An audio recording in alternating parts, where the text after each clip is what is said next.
कबूल है। ख्याल रखना मेरी हमारी वफा का। इजाज़तुर रानी, ये बड़े नाम और फीके पकवान लड़की आई खाली हाथ। मैं जानता हूँ अब भी वफा आपके लिए क्या है।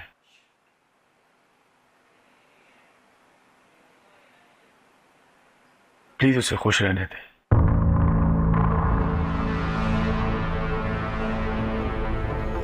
आपकी वजह से मैं वफा को नहीं पा सका। नफरत है मुझे आपकी मोहब्बत से।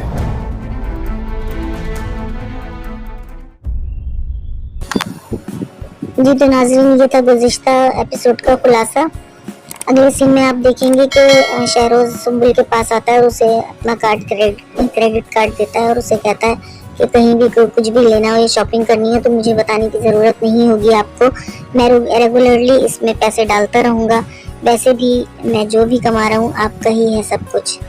दूसरी तरफ दिखाते हैं कि वफा किचन में बर्तन धो रही है और उसकी सास इसे बर्तन धोता देखकर फौरन उसे हटाती है कि नई नवेली दुल्हन हो तुम और बर्तन मांज रही हो, तुम्हारे बाबा के घर नौकरों की लाइन लगी होती है और तुम यहाँ काम कर रही हो, ऐसा बिल्कुल नहीं चलेगा, काम करने के लिए मैं हूँ ना।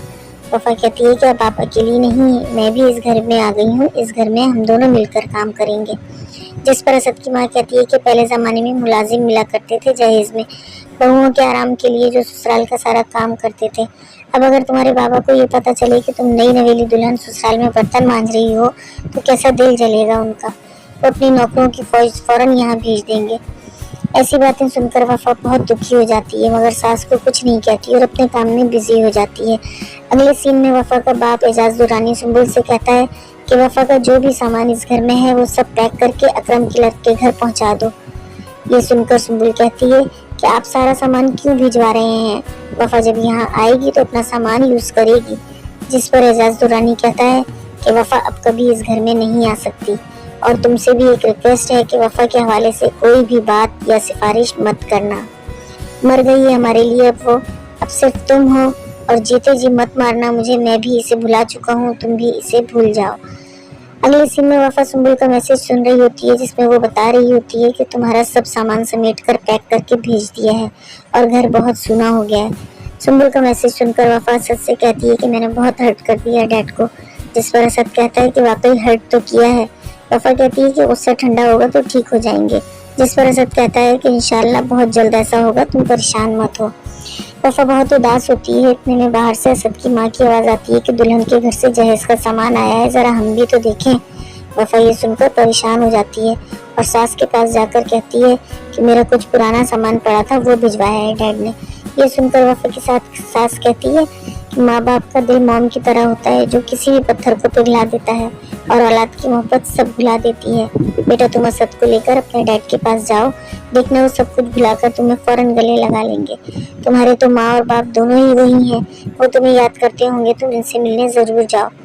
अगले सीन में आप देखेंगे कि वफा असद को चलाने की कोशिश कर रही है और इसे बहुत उम्मीद दिलाती है कि वो बिल्कुल ठीक हो जाएगा, बस कोशिश करता रहे, हिम्मत करे चलने की। नाज़रीन, वफा बहुत खिदमत कर रही है असद की ताकि वो जल्दी ठीक हो जाए और अपने पैरों पे खड़ा हो सके। आखिरकार वफा की खिदमत और मेहनत रंग लाती है और असद चलने फिरने के काबिल हो जाता है और दोनों बहुत खुश हो जाते हैं। नाज़रीन, नेक्स्ट सीन में आप देखेंगे कि वफा असद के साथ अपने डैड के घर जाती है मगर गार्ड ये कहकर गेट बंद कर देता है कि साहब ने सख्ती से मना किया है कि किसी भी सूरत आपको घर में दाखिल ना होने दिया जाए। वफा बहुत दिल बर्दाश्त हो जाती है मगर असद इसे प्यार से समझाता है कि सब ठीक हो जाएगा। फिर अगले सीन में शहरोज बहुत गुस्से में नौकरों से पूछ रहा होता है कि इस रूम में कौन गया था जब मैंने सख्ती से मना किया हुआ है कि वहाँ कोई नहीं जाएगा। ये सुनकर सुंबुल कहती है कि रूम गंदा हो रहा था इसलिए मैं गई थी वहाँ सफाई करवाने। जिस पर शहरोज इंतहाई गुस्से में से कहता है कि आइंदा इस रूम में कदम भी नहीं रखना, वहाँ जाने की इजाज़त न नौकरों को है और ना ही आपको। सुंबुल बेचारी ये सुनकर हैरान परेशान खड़ी की खड़ी रह जाती है। अगले सीन में असद के माँ बाप बैठे बातें कर रहे हैं और असद की माँ इस बात पर अफसोस कर रही है कि वफा अपने बाप के घर गई और इसके बाप ने इसे जहेज या ज़ेवर कुछ नहीं दिया। जिस पर असद का बाप इसे लालची होने का ताना देकर बहुत बातें सुनाता है। वफा ये सब सुन लेती है और दिल गिरफ्तार होकर अपने रूम में आ जाती है। असद के पूछने पर वो कहती है कि अम्मी जानती हैं कि मैं किन हालात में शादी करके यहाँ आई हूँ, फिर भी वो हर वक्त जहेज ना लाने का ताना देती रहती हैं। असद इसे बहुत प्यार से समझाता है, जिस पर वफा कहती है कि इनकी बातें मुझे बर्दाश्त करनी ही होंगी। अगले सीन में वफा और सुंबुल रेस्टोरेंट में बैठे हैं और बातें कर रही हैं। वफा कहती है कि डैड तो अपनी बेटी से सारे रिश्ते नाते तोड़ के बैठे हैं, जिस पर सुंबुल कहती है कि असद से शादी करने के लिए सारे रिश्ते नाते तोड़ने का फैसला भी तुम्हारा ही था। जिस पर वफा कहती है कि मेरी वजह से तुम्हें शहरोज मिल गया और मुझे असद। सुंबुल वफा को छोड़ने इसके घर जाती है तो वफा की सास सुंबुल को देखकर कहती है, देख रही हो वफा, इसे कहते हैं नई नवेली दुल्हन, इसे देखकर बहुत दिल खुश हो रहा है। तो सुंबुल कहती है कि वफा को कभी भी जेवर और कपड़ों का शौक नहीं रहा। जिस पर वफा की सास जलकर कहती है, हाँ तभी तो इसका अब्बा ने कोई शौक पूरा नहीं किया। सुंबुल कहती है, अब क्या करें आंटी, आपकी बहू के शौक ही निराले हैं, इसे सिर्फ आपकी बहू बनने का शौक था। इस पर वफा की सास चुप हो जाती है।